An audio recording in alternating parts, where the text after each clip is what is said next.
It's Ian Mendes. What's up, Ian? How you doing? Guys, what's going on? Woo. It's a good day to be in the office.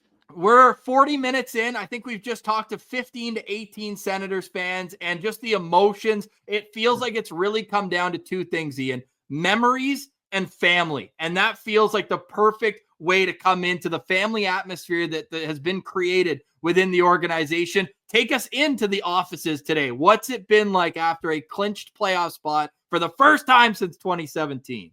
Well, let me start by taking you back to Columbus last night where I was, because it was conflicted was the right word to use in the first 5 minutes, kind of after the game.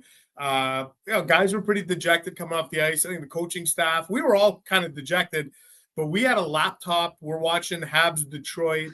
It's 2-1, and you're thinking, this game's going to overtime, right? Like this can't be easy. And when Montreal made it 3-1, it felt good. And when they made it 4-1, you're like, here we go. And it's almost like the mood switched for everybody. And the players, I think Shabbat said it great yesterday. Like, not too often I'm going to be smiling after a loss, but it felt great. The plane ride home was a lot of fun. Being at the office today is a lot of fun. Like there's a different energy and level around the group. And it's too bad we didn't win to get in, because I think it would have been even more. You'd have had more moments that we sort of captured on social media and shared, but still, this is a super fun day around here. Oh, it's a blast, Ian. Now, what are some things that you and the rest of your team are doing behind the scenes to try to really capture this moment and even bring more hype than there already is to Ottawa and to Sens fans?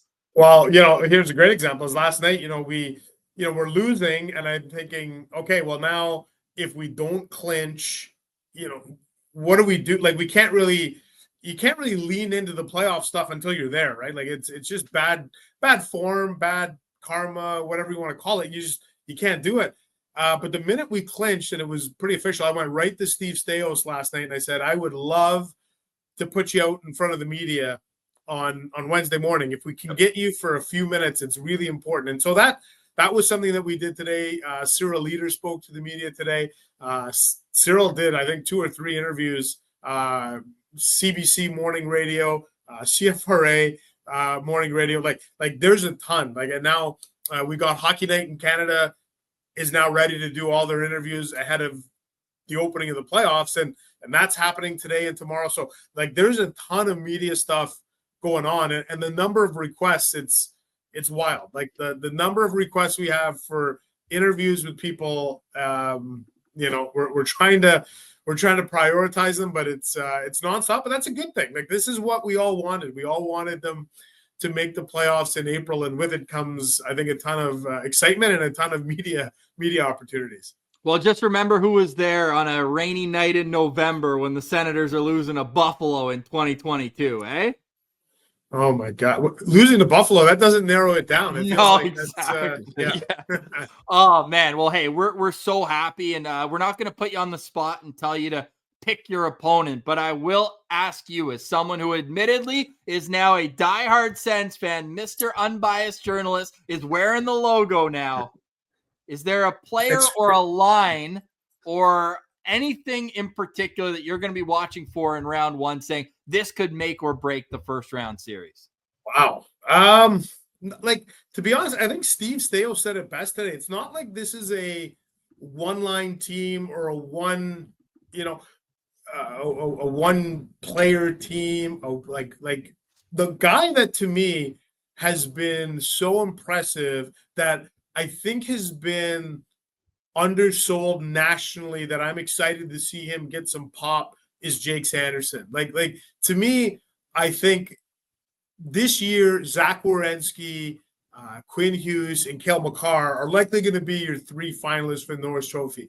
But the thing that I liked is down the stretch, I talked to some media members in other cities, in American cities, who seem to have Jake on their radar, maybe to get him in the top 5.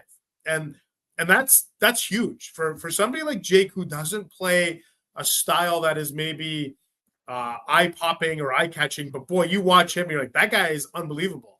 And what I'm excited is that I'd like the rest of North America to maybe wake up and see what we see on a regular basis. Because I think the rest of the league knows how good Linus Ullmark is, or Brady Tkachuk is, or Tim Stützle is. I think those guys have natural star power, either with their personality or the way they play the game. There's some natural stuff there. Jake is understated in every way. And I think this, to me, is what I'm excited is to see the rest of the hockey world. If you haven't been exposed to number 85, you're going to see how dynamic and special of a player he is. Yeah. He's making us look good, Ian. Pilsy nailed his. We did hot takes the day before the season started, and Pilsy said Ullmark's going to sign an extension by Christmas. He signed the next day. Mine was that Jake Sanderson would have the most points by a defenseman since Erik Karlsson left. He needs 1 point to tie Thomas Chabot from the 2018-19 season. You know what? I say he does it over the last final 4 games, but it's just been so much fun to watch. And as you mentioned, not a one-line team. There's 32 teams in the league. Tim Stützle's 32nd in points for the NHL. So it's like they don't have that top 5 scorer per se, but it's the way they're able to balance. And we did our X factors last night. Pilsy, didn't you have Jake Sanderson as yours? You guys are on the same wavelength. I went with Michael Amadio, the experience. And look, they brought you in. You got a couple of gray hairs up there, a little experience. And the big reason why we wanted to bring you on too, Ian, was you've never missed the playoffs as a member of the Ottawa Senators. And I'm not talking about just this year. Yeah, so early 2000s, people may not know this. I think a lot of viewers or listeners, if you know my work, you've known it from my days on Sportsnet and television, TSN 1200, The Athletic. What you might not know is for 2 seasons, or most of 2 seasons before that, I was in the PR department with the Ottawa Senators. So 2000, 2001, and a good chunk of 01-02. I actually jumped in the middle of the 01-02 season to Sportsnet. But this is now the 3rd season in which I've been with the Senators. Haven't missed the playoffs yet. I'd like to – I mean, it's coincidence. We can all agree it's coincidence, but I like to think that it's a little bit of good luck. Hey, we like trends here, Ian. We really do. And we love having you on the show, man. You are the 2nd most recurring guest in Locked On Senators history. And let's just say it means a lot to us that we can just shoot you an email while we're in the middle of recording. And you know that the fans are coming on the show. And for you to drop whatever you're doing, I know you're busy, and to come on, it means a whole hell of a lot to us, man. We cannot wait to see the Ottawa Senators in the playoffs. The white towels will be waving. And I know that you leaving the office today will see Senators car flags flying around the Queensway. Like, how much does it mean to you as a member of the community in Ottawa, not just the team, to see the excitement growing around town? That's just it for me. And I think even when I was a reporter, I tried so hard to sort of be the voice of the fans of the community, because that's what it's all about. And I'm so excited for the fans. I'm so excited we got to remember, there's probably a huge portion of people who were too young to even kind of remember 2017, certainly too young to remember 2007 and those great days, right? So if you think about that, and you think about, maybe a 15-year-old kid who, 8 years ago, 7 years old, and didn't really know much about hockey, doesn't have any great memories. Well, now here you go, right? And so that's the part of it that's the most exciting for me. And I do think about all of the work that people like you put in. And I go back to the COVID year and the COVID shutdown and the world shutting down, and the amount of work and blood, sweat, and tears that you guys put into your podcast during that time, basically creating content out of nothing. It's like days like yesterday and today, it's for you. It's because it's not just, I know we like financial investment in a team is huge. And so our season ticket holders obviously are our favorite people in the world. They're the lifeline of the team. But it's the people, for me, that put in the emotional equity, the emotional investment, that this is where I get so, not choked up, but I get so happy. My heart is so full for people like you, for people who have been through it all. That's the best part of it for me, is the emotional investment that you've put in. And you've just been waiting. You've been waiting to see playoff Brady Tkachuk for 5 years now. And we're going to see him. And it's so exciting. Well, thanks, Ian. We appreciate those kind words. And yeah, even we've had a handful of Sens fans that have come on for this episode saying, I was in high school last time they made the playoffs. I'm done university. I'm married. I've got a kid now.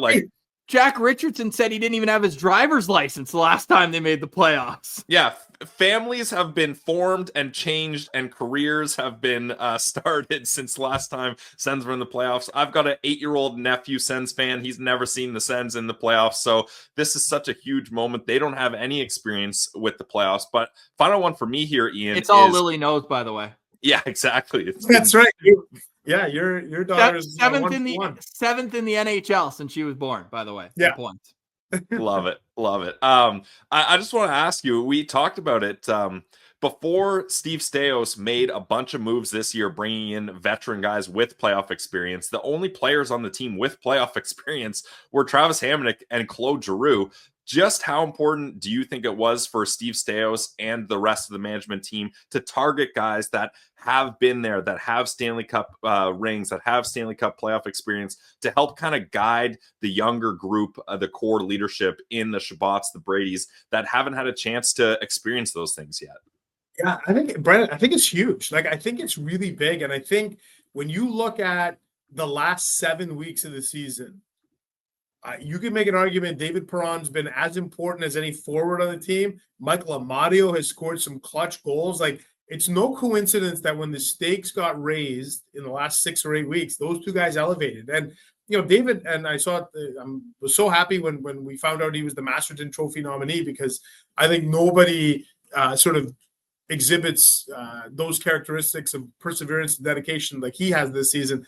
But you go back to December, and I'm sure you guys had conversations on your show. I know it was a talking point. People like, wow, boy, David Perron, it's been a really tough go. This isn't working out.